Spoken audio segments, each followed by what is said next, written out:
ಅಂತ ಹೇಳ್ತಾ ಇದ್ದಾರೆ ಸರ್. ಪಾಪ ಅವ್ರೇನೋ ಗೊತ್ತಿಲ್ಲ, ಅವ್ರಿಗೆ ಹಿಸ್ಟ್ರಿ ಗೊತ್ತಿಲ್ಲ, ನಮ್ಮ ಹಿಸ್ಟ್ರಿ ಅವ್ರಿಗೆ ಪಾಪ ಮಾತಾಡ್ತಿರ್ತಾರೆ.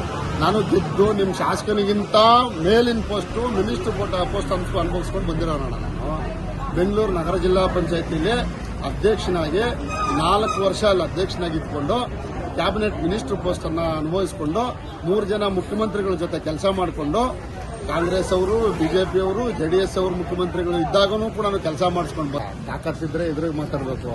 ಆ ಶಕ್ತಿ ಇರಬೇಕ್ರಿ ರಾಜ್ಯ ನಾಯಕರ. ಇನ್ನು 2032ವರೆಗೂ ಬಿಜೆಪಿ ಬರಲ್ಲ. ನಾವು ನೀವು ಕೊಂಡಿಕೊಂಡ್ಬಿಡ್ತೀರಾ? ಯಾವುದು ಶಾಶ್ವತ ಅಲ್ಲ. ನಿಮ್ಮ ಸರ್ಕಾರ ಸಾಧನೆಗಳು ಮಾಡ್ತಾ ಇದೆಯಲ್ಲ, ಜನ ಉಗಿತವ್ರೆ, ಕ್ಯಾಕರ್ಸ್ ಉಗಿತವ್ರೆ. ಇವತ್ತು ವಾಲ್ಮೀಕಿ ಹಗರಣದಲ್ಲಿ ಸಿಕ್ಕಾಕೊಂಡು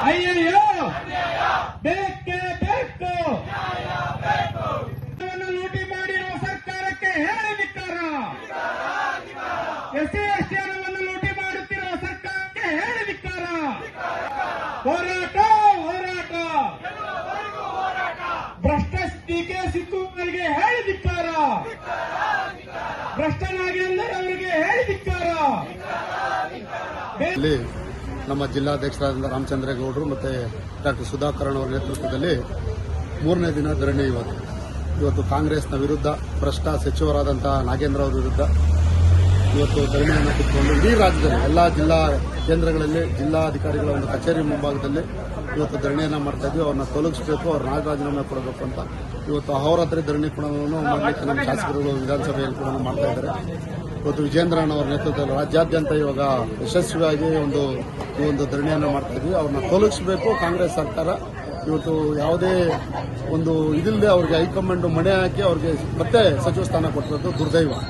ವಾಲ್ಮೀಕಿ ಹಗರಣದಲ್ಲಿ ಆ ಒಂದು ವಾಲ್ಮೀಕಿ ಜನಾಂಗದವರಿಗೆ, ಎಸ್ಟಿ ಜನಾಂಗದವರಿಗೆ ಅವರ ದುಡ್ಡನ್ನು, ಪಾಪ ಬಡ ಮಕ್ಕಳ ದುಡ್ಡನ್ನು, ಹಾಸ್ಟೆಲ್ ದುಡ್ಡನ್ನು ಇದೆಲ್ಲ ಕೂಡ ನುಂಗಿ ನೀರು ಕುಡಿದಿರ್ತಕ್ಕಂಥ ಒಂದು ಸಚಿವ ಇವತ್ತು ಅದನ್ನು ತೊಲಗಿಸಬೇಕು, ಅವ್ರ ರಾಜೀನಾಮೆ ಕಿತ್ಕೋಬೇಕು, ಅವ್ರನ್ನೆಲ್ಲ ವಾಪಸ್ ಕಳಿಸ್ಬೇಕು ಮನೆಗೆ ಅಂತ ಹೇಳ್ಬಿಟ್ಟು ಹೋರಾಟವನ್ನು ಮಾಡಬೇಕು ಅಂತ ಹೇಳ್ತಾ ಇದ್ದಾರೆ ಸರ್. ಪಾಪ ಅವ್ರೇನೋ ಗೊತ್ತಿಲ್ಲ, ಅವ್ರಿಗೆ ಹಿಸ್ಟ್ರಿ ಗೊತ್ತಿಲ್ಲ, ನಮ್ಮ ಹಿಸ್ಟ್ರಿ ಅವ್ರಿಗೆ ಪಾಪ ಮಾತಾಡ್ತಿರ್ತಾರೆ. ನಾನು ಗೆದ್ದು ನಿಮ್ಮ ಶಾಸಕನಿಗಿಂತ ಮೇಲಿನ ಪೋಸ್ಟು ಮಿನಿಸ್ಟರ್ ಪೋಸ್ಟ್ ಅನುಭವಿಸ್ಕೊಂಡು ಬಂದಿರೋಣ. ನಾನು ಬೆಂಗಳೂರು ನಗರ ಜಿಲ್ಲಾ ಪಂಚಾಯತಿಲಿ ಅಧ್ಯಕ್ಷನಾಗಿ 4 ವರ್ಷ ಅಲ್ಲಿ ಅಧ್ಯಕ್ಷನಾಗಿ ಇದ್ಕೊಂಡು ಕ್ಯಾಬಿನೆಟ್ ಮಿನಿಸ್ಟರ್ ಪೋಸ್ಟ್ ಅನ್ನ ಅನುಭವಿಸಿಕೊಂಡು 3 ಜನ ಮುಖ್ಯಮಂತ್ರಿಗಳ ಜೊತೆ ಕೆಲಸ ಮಾಡಿಕೊಂಡು ಕಾಂಗ್ರೆಸ್ ಅವರು, ಬಿಜೆಪಿ ಅವರು, ಜೆಡಿಎಸ್ ಅವರು ಮುಖ್ಯಮಂತ್ರಿಗಳು ಇದ್ದಾಗೂ ಕೂಡ ನಾವು ಕೆಲಸ ಮಾಡಿಸ್ಕೊಂಡು ಬಂದು ಜೊತೆಯಲ್ಲಿ 28 ಶಾಸಕರು, ಬೆಂಗಳೂರಲ್ಲಿ ಇರ್ತಕ್ಕಂಥ 28 ಶಾಸಕರಿಗಿಂತ ಮೇಲಿನ ಪದವಿ ನಮ್ಗೆ ಹೇಳ್ಕೋಬಾರ್ದು. ಪಾಪ ಅವರೆಲ್ಲ ನನಗೆ ಆಶೀರ್ವಾದ ಮಾಡಿ ಅಧ್ಯಕ್ಷರು ಮಾಡಿದ್ದಾರೆ. ನಮ್ಮ ಶಾಸಕರುಗಳು ಅಲ್ಲಿ ಅನೇಕ ಜನ ಇದ್ದಾರೆ. ಆದರೆ ಪ್ರೋಟೋಕಾಲಲ್ಲಿ 28 ಶಾಸಕರು ಕೂಡ ನಮ್ಮ ಜಿಲ್ಲಾ ಪಂಚಾಯತಿಲಿ ಅವ್ರಿಗಿಂತ ಮೇಲಿನ ಪೋಸ್ಟ್ ನಂದು. ಅಲ್ಲಿರ್ತಕ್ಕಂಥ 4 ಜನ ಸಂಸದರು ಇದ್ರು, ಅವ್ರಿಗಿಂತ ಮೇಲಿನ ಪೋಸ್ಟ್ ಅಣ್ಣ ನಂದು. ನೀನು ಇನ್ನ ಯಾವುದೋ ಬಚ್ಚ, ಇದು MLA ಅಷ್ಟೇ, ನೀನೇನು ಮಿನಿಸ್ಟರ್ ಆಗಿಲ್ಲ, ಮುಖ್ಯಮಂತ್ರಿ ಆಗಿಲ್ಲ. ತಿಳ್ಕೊ, ನೀನು ಮಿನಿಸ್ಟರ್ ಆದ್ರೂ ನಾನು ಕೂಡ ಆಗಿ ಬಂದಿರ್ತಕ್ಕಂಥವ್ನೆ. ನನಗೂ ಗೌರ್ಮೆಂಟ್ ಕಾರ್ ಕೊಟ್ಟಿತ್ತು, ನನಗೂ ಗೌರ್ಮೆಂಟ್ ಗನ್ಮ್ಯಾನ್ ಕೊಟ್ಟಿದ್ರು, ನಾನು ಅಧಿಕಾರ ಅನುಭವಿಸ್ಕೊಂಡು ಬಂದಿದ್ದೀನಿ. ನಿನಗಿಂತ ಮೊದಲು ಮಾಡಿದ್ದೀನಿ. ನಾ ತಿಳ್ಕೊ, ಫಸ್ಟ್ ಗೆದ್ದಿರ್ತಕ್ಕಂಥವ್ನೆ, ನಾನು ಸೋತಿರ್ತಕ್ಕಂಥ. ಆಯ್ತು, ಒಪ್ಕೋತೀನಿ, ಸೋತಿದ್ದೀನಿ.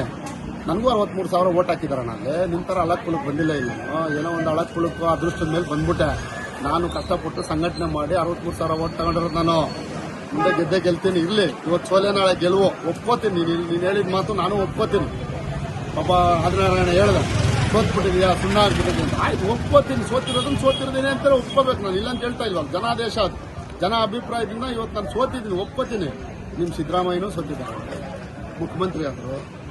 ಡಿಕೆ ಶಿವಕುಮಾರ್ ಸೋತಿದ್ದಣ್ಣ ದೇವೇಗೌಡರ ಮೇಲೆ. ಫಸ್ಟ್ ಅಣ್ಣ ಕೇಳು, ನಿಮ್ಮ ಮುಖ್ಯಮಂತ್ರಿಗಳಿದಾರಲ್ಲ ಅವ್ರನ್ನೂ ಕೇಳೋಣ. MLA ನಿಂತ ಗೆದ್ರಣ್ಣ, ಅವರೂ ಸೋತಿದ್ದೆ.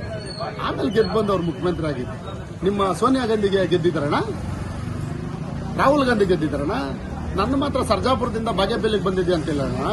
ಡೆಲ್ಲಿಯಿಂದ ಕೇರಳಕ್ಕೆ ಹೋಗಿ ಎಲ್ಲಾನ ನಿಂತ್ಕೊಂಡಿದ್ರು. ವಯನಾಡಲ್ಲಿ ನಿಮ್ಮ ರಾಹುಲ್ ಗಾಂಧಿ, ನಿಮ್ಮ ರಾಷ್ಟ್ರೀಯ ನಾಯಕರು ಗೊತ್ತಾನೆ ಅಣ್ಣ.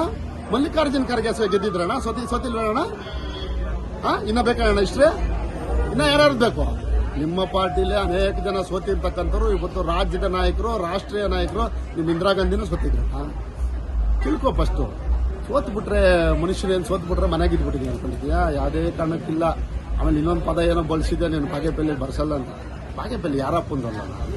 ನೀನೂ ಬರ್ಬೋದು, ನಾನೂ ಬರ್ಬೋದು, ಪ್ರದೀಪ್ ಈಶ್ವರೂ ಬರ್ಬೋದು, ನಿಮ್ಮ ಸಿದ್ದರಾಮಯ್ಯನೂ ಬರ್ಬೋದು, ಯಡಿಯೂರಪ್ಪನವರು ಎಲ್ಲರೂ ಬರ್ಬೋದಣ್ಣ. ಸಾಮಾನ್ಯ ಜನ ಕೂಡ ಬರ್ಬೋದಣ್ಣ. ತಿಳ್ಕೊ ಫಸ್ಟ್. ನಾನು ಮಾತಾಡಕ್ ಬಂದು ಆಯ್ತು, ನೀನು ಹೇಳ್ತಾ ಇದ್ದೀನಿ ನಿಮ್ಮ MLA ಮೇಲೆ ಅಭಿಮಾನ ನಿನಗೆ, ಒಪ್ಕೋತೀನಿ. ಪಾಪ ನಿಮ್ಮ MLA ಸಮರ್ಥನೆ ಮಾಡ್ಕೋಬೇಕು. ಅವ್ರೇನೋ ಅವ್ರ ಬಗ್ಗೆ ಮಾತಾಡಿದ್ರೆ ವೈರಲ್ ಆಗ್ತೀನಿ ಅಂತ ಏನೋ ಹೇಳಿದ್ಯಾ. ನಾನೇನು ಅವ್ರ ಬಗ್ಗೆ ಮಾತಾಡ್ಬಿಟ್ಟು ವೈರಲ್ ಆಗಬೇಕು ಅನ್ನೋದಿಲ್ಲ. ನಂದು ಹಿಸ್ಟ್ರಿ ಇದೆ, ತೆಗೆದು ನೋಡು. ಒಳ್ಳೆ ತರ ಹಿಸ್ಟ್ರಿ ಇದೆ ನಂದು. ನಿಮ್ಮ ರಾಜ್ಯದ ನಾಯಕರು ಮುಖ್ಯಮಂತ್ರಿಗಳಿದಾರಲ್ಲ ಇವತ್ತು, ಅವರೇ ಎತ್ಕೊಂಡು ಸೆಷನ್ ಅಲ್ಲಿ ನನ್ನ ಬಗ್ಗೆ ಮಾತಾಡಿದ್ದಾರೆ. ತೆಗಿತೀಯಾ ಹಿಸ್ಟ್ರಿ? ಆವತ್ತು ನಂದೇನು ಮಾಡ್ಕೊಳಕ್ಕಾಗಿಲ್ಲ. ಆವತ್ತು ನ್ಯಾಯಯುತವಾಗಿ ಇದ್ದಿದ್ದು ನಾನು. ನನ್ನ ಮೇಲೆ ಆಪಾದನೆ ಮಾಡ್ಬಿಟ್ಟು ನನ್ನ ಮೇಲೆ ಸ್ಟ್ರೈಕ್ ಮಾಡಿದ್ರು ಟೌನ್ ಹಾಲ್ ಹತ್ರ. ಯಾರೋ ನಿಮ್ಮ ಕಾಂಗ್ರೆಸ್ ನಾಯಕರು, ನಿಮ್ಮ ಸಿದ್ದರಾಮಯ್ಯನವರು ಸೇರಿ, DK ಶಿವಕುಮಾರ್ ಸೇರಿ ಅಲ್ಲಿ ಕೂತಿತ್ತು. ಅರ್ಥ ಆಯ್ತಾ? ತಿಳ್ಕೊ ಫಸ್ಟ್. ಅಲ್ಲಿ ಕೂಡ ಗೆದ್ದು ಬಂದಿರತಕ್ಕಂಥವ್ ನಾನು. ಯಾವತ್ತು ಯಾರಿಗೂ ಭಯ ಪಟ್ಟು ಬಂದಿರತಕ್ಕಂಥವ್ನಲ್ಲ ನಾನು ಮಾತಾಡದೇ ಇರೋದನ್ನ ಅರ್ಥ ಮಾಡ್ಕೊ. ಏನಕ್ಕೆ ಮಾತಾಡಿದ್ರೆ ನನಗೂ ಬರುತ್ತೆ, ಸೊಂಟದ ಕೆಳಗೆ ಭಾಷೆ ನನಗೂ ಬರುತ್ತೆ. ನಿಮ್ಮ MLAಗೆಲ್ಲ ಬರೋದು, ನಮಗೂ ಎಲ್ಲ ಮಾತಾಡೋರು ಇದ್ದಾರೆ, ನಮಗೂ ಎಲ್ಲ ಸಂಸದವರು ಇದ್ದಾರೆ, ನಮಗೂ ನಮ್ಮ ಪಾರ್ಟಿಲೂ ಕಾರ್ಯಕರ್ತರು ಇದಾರಣ್ಣ. ನಾವೇನು ಕೈ ಕಟ್ಕೊಂಡು ಕಿತ್ಕೊಳ್ಳೋದೇನಿಲ್ಲ. ನಮಗೂ ಎಲ್ಲ ದಂಡಂ ದಶಗುಣಂ ಎರಡೂ ಬರುತ್ತೆ. ಎಲ್ಲ ಇಲ್ಲಾಂದ್ರೆ ರಾಜಕೀಯದಲ್ಲಿ ನಾವು ಬರೋಕ್ಕಾಗಲ್ಲಣ್ಣ.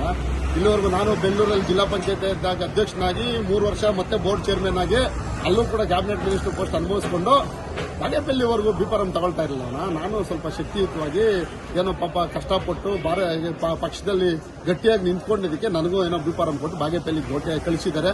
ಅಲ್ಲಿ ಜನ 63,000 ವೋಟ್ ಹಾಕಿದ್ದಾರೆ, ಏನೋ ಸೋಲಿಸಿದರೆ ಮುಂದೆ ನಿನ್ನ ಬಾಯಿ ಮಾತಲ್ಲಿ ಅವ್ರಿಗೂ ಒಂದು ಷರತ್ತು ಬರುತ್ತೆ. ನೋಡ್ದಾ ಇಲ್ಲಿ ಪಾಪ ಸೋಷಿಯಲ್ ಮೀಡಿಯಾ ನಮ್ಮ ಯುವಕರು ಆದಿನಾರಾಯಣ ಅವರು, ನಮ್ಮ ಮುನ್ರಾಜು ಅವ್ರನ್ನ ಸೋತಿರೋರು, ಸುಣ್ಣ ಆಗಿರೋರು ಅಂದಿದ್ದಾರೆ ಅಂತ ಹೇಳ್ಬಿಟ್ಟು ನಮ್ಮ ಬಾಗೇಪಲ್ಲಿ ಜನತೆಗೂ ಸ್ವಲ್ಪ ಷರತ್ತು ಬಂದು ಮುಂದೆ ನಿನ್ನಿಂದನ ಗೆದ್ದನ ಬರ್ತೀನಿ. ಅದನ್ನ ನೀನು ಅರ್ಥ ಮಾಡ್ಕೊ. ಮತ್ತೊಂದ್ಸಲಿ ಹೇಳ್ತಾ ಇದ್ದೀನಿ, ನಿಮ್ಮ MLA ಫಸ್ಟ್ ನೀನು ಹೇಳು. ನಮ್ಮನ್ನ ನಾ ಮಾಡ್ದ ಅಂತ ಮಾತಾಡಿದಂತ ಯಾಕೆ ಮಾತಾಡಬೇಕು? ಇಷ್ಟು ಕೇಳು ಫಸ್ಟ್. ಮಾತಾಡ್ದ ನಾನು ಮಾತಾಡಿದ್ದೀನಿ, ನನಗೂ ಬರುತ್ತೆ ಭಾಷೆ. ನಾವೇನು ನಾ ಮಾಡ್ದ ಕೆಲಸ ಮಾಡಕ್ಕೆ ಅವ್ರ ಮನೆ ಹತ್ರ ಬಂದಿದ್ದೀರಾ? ಅಲ್ಲಿ ನಿಮ್ಮ ಮನೆ ಹತ್ರನ ಬಂದಿದ್ದೀರಾ? ಇಲ್ಲ ನಿಮ್ಮ ಪಾರ್ಟಿ ಆಫೀಸ್ ಹತ್ರ ಬಂದಿದ್ದೀರಾ? ಏನೂ ಇಲ್ಲಮ್ಮ. ನಾವು ಕಷ್ಟಪಟ್ಟು ನಮ್ಮ ದುಡ್ಡಲ್ಲೇ ನಾವು ಖರ್ಚು ಮಾಡೋದು, ನಮ್ಮ ದುಡ್ಡಲ್ಲೇ ನಾವು ತಿನ್ನೋದು, ನಮ್ಮ ದುಡ್ಡಲ್ಲೇ ನಾವು ರಾಜಕಾರಣ ಮಾಡೋದು. ತಿಳ್ಕೊ, ಯಾರಪ್ಪನ ದುಡ್ಡಲ್ಲಿ ನಾವು ಬಂದಿದ್ದು ಮಾಡಿಲ್ಲ.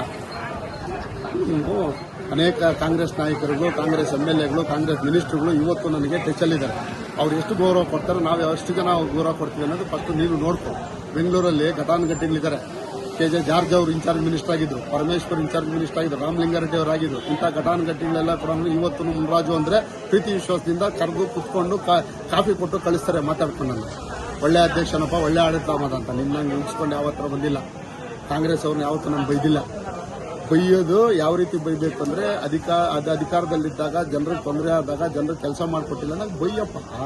ಅದು ಯಾವ ರೀತಿ ಬೈಬೇಕೋ ಬೈಯಿ, ಕೆಲಸ ಮಾಡೋದನ್ನ ಬೈಯಿ. ನಿನ್ಗೆ ಯೋಗ್ಯತೆ ಇಲ್ಲ ಮಾಡಕ್ಕೆ ಅಂತ ಹೇಳು, ಒಪ್ಕೋತೀನಿ. BJP ನಾಮರ್ದವ್ರು ಕಟ್ಬಿಟ್ಟಿದ್ದಾರೆ ಅಂದ್ರೆ ಯಾರಪ್ಪನ ಮನೆ? ನಿಮ್ಮಪ್ಪನ ಮನೆ ನಾನು ದುಡ್ಡು ಕೊಟ್ಟಿದ್ದೇನೆ ಕಟ್ಟಕ್ಕೆ? ಆಯ್ತು, ನಮ್ಮನ್ನ ಅಂದಲ್ಲ. ಎರಡನೇ ದಿನ ನೀನು ಯಾಕೆ ಕಟ್ಟೆ? ನಿಮ್ಗೆ ಮಾನ ಮರ್ಯಾದೆ ಇದ್ರೆ ನೀವು ಕಟ್ಟಬಾರ್ದಾಗಿತ್ತು. ಈಗ ನೀವು ನಾ ಮಾರ್ದಗಳ, ನಾವು ನಾ ಮಾರ್ದಗಳ? ಇದಕ್ಕೆ ಉತ್ತರ ಕೊಡಿಸು ಫಸ್ಟ್ ನಿಮ್ಮ MLAಗೆ. ತಾಕತ್ತಿದ್ರೆ ಎದುರಿಗೆ ಮಾತಾಡಬೇಕು. ಆ ಶಕ್ತಿ ಇರ್ಬೇಕ್ರೆ ರಾಜ್ಯ ನಾಯಕ. ಇನ್ನು 2032ವರೆಗೂ BJP ಬರಲ್ಲ ನಾವು ಏನು ಇವರು ಕೊಂಡಿಕೊಂಡ್ಬಿಡ್ತೀರಾ? ಯಾವುದು ಶಾಶ್ವತ ಅಲ್ಲ.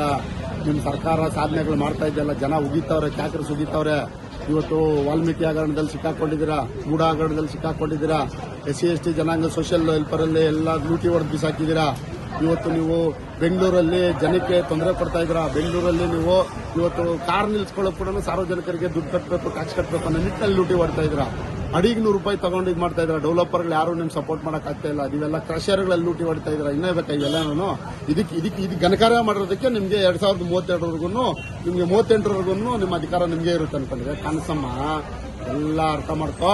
ಇನ್ನು ಕೇವಲ ನಿಮ್ಗಿರೋದು 1.5 ವರ್ಷ ಮಾತ್ರ. ತಿಳ್ಕೊ.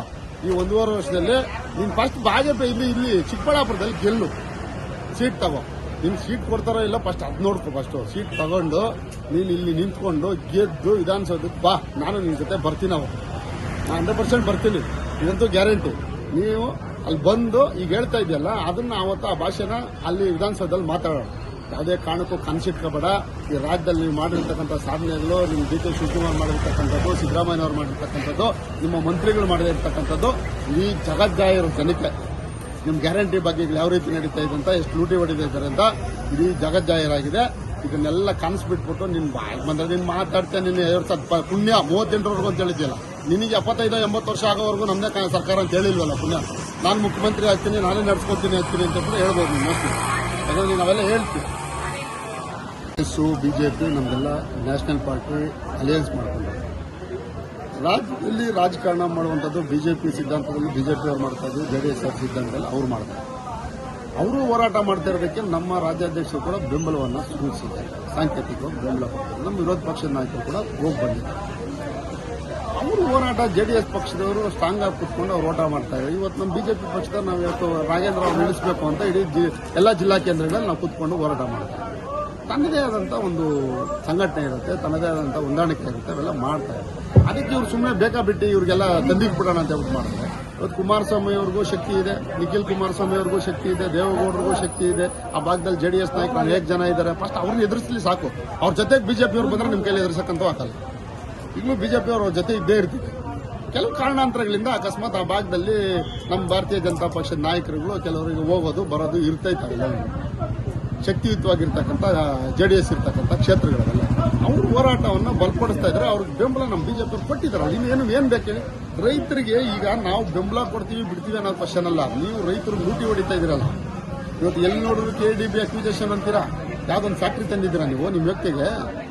ಬಾಗೇಪಲ್ಲಿಯಲ್ಲಿ ಶ್ರೀರಾಮ್ ರೆಡ್ಡಿ ಕಾಲದಲ್ಲಿ ಅಕ್ವಿಜೇಷನ್ಗೆ ಅಂತ ಹಾಕಿರೋದು. ಇವತ್ತು ನೋಟಿಫಿಕೇಶನ್ ಮಾಡ್ಬಿಟ್ಟು ನೀವು ಇವತ್ತು ದುಡ್ಡು ಫಿಕ್ಸ್ ಮಾಡ್ಕೊಂಡಿದ್ದೀರಾ. ಏನಕ್ಕೆ ಹೇಳಿ? ಫ್ಯಾಕ್ಟ್ರಿ ತರಕ್ಕಲ್ಲ, ನೀವು ದುಡ್ಡು ಮಾಡ್ಕೊಳಕ್ಕೆ ಫಿಕ್ಸ್ ಮಾಡ್ಕೊಂಡಿದ್ದೀರಾ. ಮಿನಿಸ್ಟ್ರು ನೀವೆಲ್ಲ ಸೇರ್ಕೊಂಡು MLA ಎಲ್ಲ ಸೇರ್ಕೊಂಡು 10 ಲಕ್ಷ ಒಂದು ಎಕರೆಗೆ ಪಾಪ ರೈತ ಕೊಡ್ಬೇಕಂತ ಎಲ್ಲಿಂದ ಬರ್ತೀವಲ್ಲ ನಾನು? ಅವ್ನು ರೈತ ಏನಾಗಬೇಕು? ನೀವೇ ಪರ್ಚೇಸ್ ಮಾಡೋದು, MLAಗಳು ನೀವೇ ಪರ್ಚೇಸ್ ಮಾಡ್ಕೊಂಬಿಡೋದು ಜಮೀನುಗಳು. ರೈತರ ಹತ್ರ 10 ಲಕ್ಷ 20 ಲಕ್ಷಕ್ಕೆಲ್ಲ ಗ್ರಾಂಟ್ಗಳು ಮಾಡಿಸ್ಕೊಂಡು ಇವತ್ತು ಆ ಜಮೀನೆಲ್ಲ ನೀವೇ 1 ಕೋಟಿ 20 ಲಕ್ಷ 1 ಕೋಟಿ 30 ಲಕ್ಷ ನೀವು ಲೂಟಿ ಹೊಡೆಯಕ್ಕೆ ಬಂದಿದ್ರ. ಫ್ಯಾಕ್ಟ್ರಿ ತರಿಸೋಣ ಫಸ್ಟ್. ನಾನೇ ಹೇಳ್ತಾ ಇದ್ದೀನಲ್ಲ, ನಿಮ್ಗೆ ಸಹಕಾರ ಕೊಡೋಣ, ಜನರಿಗೆ ಉದ್ಯೋಗ ಸೃಷ್ಟಿ ಮಾಡ್ರಿ. ಎಲ್ಲಿಂದ ಯಾವ ಫ್ಯಾಕ್ಟ್ರಿಗಳು ಕಟ್ಟಿದ್ರೆ ನೀವು ತೋರಿಸಿ ನೋಡೋಣ. ಆ ಕಡೆ ಬಿಡದಿಯಲ್ಲಿ ಮಾಡ್ತೀರಾ, ಈ ಕಡೆ ಆನೇಕಲ್ಲಲ್ಲಿ ಮಾಡ್ತೀರಾ, ಈ ಕಡೆ ಹೊಸಕೋಟೆಗೆ ಹೋಗ್ತೀರಾ ಅಲ್ಲಿ ಮಾಡ್ತೀರಾ, ದೇವನಹಳ್ಳಿಲಿ ಮಾಡ್ತೀರಾ, ಶಿಡ್ಲಘಾಟದಲ್ಲಿ ಪಾಪ ರೈತರು ಅಹೋರಾತ್ರಿ ಧರಣಿ ಮಾಡ್ತಾವ್ರೆ ಅಲ್ಲಿ ಮಾಡ್ತೀರಾ, ಚಿಂತಾಮಣಿಯಲ್ಲಿ ಮಾಡ್ತೀರಾ, ಬಾಗೇಪಲ್ಲಿಯಲ್ಲಿ ಮಾಡ್ತೀರಾ. ಇನ್ನು ಎಷ್ಟು ಫ್ಯಾಕ್ಟ್ರಿಗಳು ತರ್ತೀರಾ ನೀವು? ಯಾವ್ದಾರ ಒಂದು ಫ್ಯಾಕ್ಟ್ರಿ ಕಟ್ಟಿದ್ರೆ ನೀವು ತೋರಿಸ್ಬೇಕು. ನೀವು ಅಕ್ವಿಜೇಷನ್ ಮಾಡೋದಲ್ಲ, ರೈತರ ಭೂಮಿ ಕಿತ್ಕೊಳ್ಳೋದಲ್ಲ. ನೀವು ಡಿನೋಟಿಫಿಕೇಶನ್ ಮಾಡ್ಕೊಳಕ್ಕೆ ಇವೆಲ್ಲ ಪ್ಲಾನ್ಗಳು ಮಾಡ್ಕೊಂಡು ನೀವೆಲ್ಲ ಲೂಟಿ ಹೊಡೆಯಕ್ಕೆ ಮಾಡ್ಕೊಂಡಿರೋ ಪ್ಲಾನ್ ಆಮೇಲೆ ದುಡ್ಡು ಮಾಡೋಕ್ಕೆ ಅದು ಬಿಟ್ಬಿಟ್ಟು ನೀವೆಲ್ಲ ಫಸ್ಟು ಈಗ ರೈತರ ಬಗ್ಗೆ ಕಾಳಜಿ ಇದ್ರೆ ನೀವು ಹೋರಾಟಕ್ಕೆ ಬೆಂಬಲ ಕೊಟ್ಟು ಅದನ್ನ ವಾಪಸ್ ತಗೊಳ್ಳಿ. ಪಾಪ ಬಿಡದಿ ರೈತರು ಅಲ್ಲೆಲ್ಲ ಆ ಭಾಗದಲ್ಲಿ ಅನೇಕ ರೈತರು ಗೋಳು ಫಸ್ಟ್ ನೋಡ್ರಿ, ಪಾರ್ಕೆ ತಗೊಂಡು ನೋಡಿದವ್ರೆ ಅಧಿಕಾರಿಗಳನ್ನ. ನಿಮಗೆ ಗೊತ್ತಾನೆ? ಇದನ್ನೇ ನೋಡ್ರಿ ಫಸ್ಟು. ನಿಮ್ಮ ಸರ್ಕಾರ ಇದೆ ಇವತ್ತು, ನಿಮ್ಮ ಸರ್ಕಾರದಲ್ಲಿ ಬಾಗೇಪಲ್ಲಿ ನಾನು ಯಾರೋ ನಿಮ್ಮ ಕಾರ್ಯಕರ್ತನೆ ಗುತ್ತಿಗೆದಾರ ಕಾಂಗ್ರೆಸ್ನ ಕಾರ್ಯಕರ್ತನೇ ತಗೊಂಡೋಗಿ ಇಂಜಿನಿಯರ್ನ ಬಾಗ್ಲಾಕಿದ್ರು. ನಿಮ್ಮ ಶಾಸಕರು ಏನು ಮಾಡ್ತಾ ಇದ್ದಾರೆ? ಅಧಿಕಾರಿ ಏನು ಮಾಡಬೇಕು? ಅವ್ನು 3 ಲಕ್ಷ ಲಂಚ ಕೊಟ್ಟಿದ್ದಾನಂತಲ್ಲ. ನಿಮ್ಮ ಮುಖ್ಯಮಂತ್ರಿಗೆ ಹೇಳಿದ್ರಲ್ಲ, ಯಾರೋ 100 ರೂಪಾಯಿ ಲಂಚ ಕೇಳಿದ್ರೆ ಫೋನ್ ಮಾಡ್ರಿ ಅಂತ ಹೇಳಿದಾರಲ್ಲ. ಇವತ್ತು ರಾಜಾರೋಷವಾಗಿ ವಿಡಿಯೋಗಳು ಹಾಕಿದಾರಲ್ಲ, ರಾಜಾರೋಷವಾಗಿ ಬೀಗ ಹಾಕಿದಾರಲ್ಲ. ನಿಮ್ಮ ಕಾರ್ಯಕರ್ತನಪ್ಪ, ನಮ್ಮ ಕಾರ್ಯಕರ್ತನ. ನಿಮ್ಮ ಹತ್ರ ಕೆಲಸ ಮಾಡ್ತಾ ಇರ್ತಕ್ಕಂಥ ಕಾರ್ಯಕರ್ತನ ತಗೊಂಡೋಗಿ ಹಾಕಿರೋದು ಪಾಪ ಎಷ್ಟು ರೋಸೋಗಿ ಹಾಕಿದಾನ ಅಂತ ಹೇಳಿ. ಅದನ್ನ ದುಡ್ಡು ಯಾಕೆ ಕೊಟ್ಟಿಲ್ಲ? MLA ಅವ್ರು ಹೇಳಿದ್ರ? MLA ಅವ್ರು ಯಾಕೆ ಮಾತಾಡಿಲ್ಲ? ಈಗ ಯಾಕೆ ಅವ್ನು ಬಿಲ್ ಮಾಡ್ಕೊಟ್ಟಿಲ್ಲ ಅಂತ ಕೇಳಬೇಕಾಗಿತ್ತಾನೆ. ಅವ್ನು ಹೇಳ್ತಾನೆ ಸುಬ್ಬಾರೆಡ್ಡಿಗೆ ಇದ್ರ ಭಾಗ ಹೋಗುತ್ತೆ, ಅದಕ್ಕೆ ನಾನು ಕೊಡೋಕ್ಕಾಗಿಲ್ಲ ಅಂತ ಮಾಡೋಕ್ಕಾಗಿಲ್ಲ ಅಂತ ಹೇಳ್ತಾನೆ. ಅಷ್ಟೇ ತಾನೆ? ನೀವು ಕರೆಕ್ಟಾಗಿ ನಿಮ್ಮ ಶಾಸಕರು ಫಸ್ಟು ಇವೆಲ್ಲ ನಾವು ಫಸ್ಟು ಜನರ ಹತ್ರ ನೀವು ಅಧಿಕಾರಿಗಳನ್ನ ಚೆನ್ನಾಗಿ ನೋಡಿಕೊಂಡು ಇಲ್ಲಿರ್ತಕ್ಕಂಥ ಏನು ಜನರ ಕಷ್ಟ ಸುಖ ಗುತ್ತಿಗೆದಾರರು ಇವತ್ತೆಲ್ಲ ಶಾಪ ಆಗ್ತಾ ಇದೆ. ನೀವು ಬೀಗನ ಹಾಕ್ತಾರೆ, ನಾಳೆ ಬೆಳಗ್ಗೆ ಮರ್ಡರ್ ಮಾಡಕ್ ಹೋಗ್ತಾರೆ ಅಷ್ಟೇ. ಅವ್ರ ಪಾಪ ಸತ್ತೋಗ್ಬೇಕಾಗುತ್ತಲ್ಲ, ಇನ್ನು ಸುಮ್ಮನೆ ಇರ್ತಾರ? ರೋಸ್ ಹೋದಾಗ ಏನ್ ಮಾಡ್ತಾರೆ? ಮರ್ಡರ್ ಮಾಡ್ತಾರೆ. ದುಡ್ಡು ಬಂದಿಲ್ಲಪ್ಪ ನಾವೇನ್ ಮಾಡ್ಬೇಕು ಅಂತ ಪಾಪದಲ್ಲಿ ಹತ್ತಿರಕ್ಕೆ ಹೋದಾಗ ಏನಾಗುತ್ತೆ ಹೇಳಿ? ಹಂಗಾಗೋದು ಬೇಡ. ನಿಮ್ಮ ಶಾಸಕರು ಇದಾರಲ್ಲ, ಆ ಇಂಜಿನಿಯರ್ಗಳನ್ನ ಹಾಕಿದಾರಲ್ಲ ಬೀಗ, ಇದಕ್ಕೆ ಉತ್ತರ ಕೊಡಕ್ಕೆ ಹೇಳಿ ಫಸ್ಟು. ನೀವು ಕಾಂಗ್ರೆಸ್ನವರು ಸರ್ಕಾರ ಇದೆ ಅಂತ ಹೇಳ್ಬಿಟ್ಟು ಏನ್ ಬೇಕಾದ್ರೂ ಮಾಡಬೇಕು ಅಂತ ನೀವು ಇದು ಮಾಡ್ಕೊಂಡು ಕೂತ್ಕೊಂಡ್ರೆ ಭಾರತೀಯ ಜನತಾ ಪಕ್ಷ ಸುಮ್ಮನೆ ಕೂತ್ಕೊಳ್ಳಲ್ಲ. ಭಾರತೀಯ ಜನತಾ ಪಕ್ಷ ಹೋರಾಟ ಮಾಡೇ ಮಾಡ್ತೈತೆ. ಇವೆಲ್ಲ ಅರ್ಥ ಮಾಡಿಕೊಂಡು ಇವತ್ತು ನೀವು ರೈತರ ಪರವಾಗಿ ಆಡಳಿತ ಕೊಡೋದನ್ನ ನೋಡ್ಕೊಬೇಕು ಅನ್ನೋದು ಈ ಸಂದರ್ಭದಲ್ಲಿ. Thank you sir.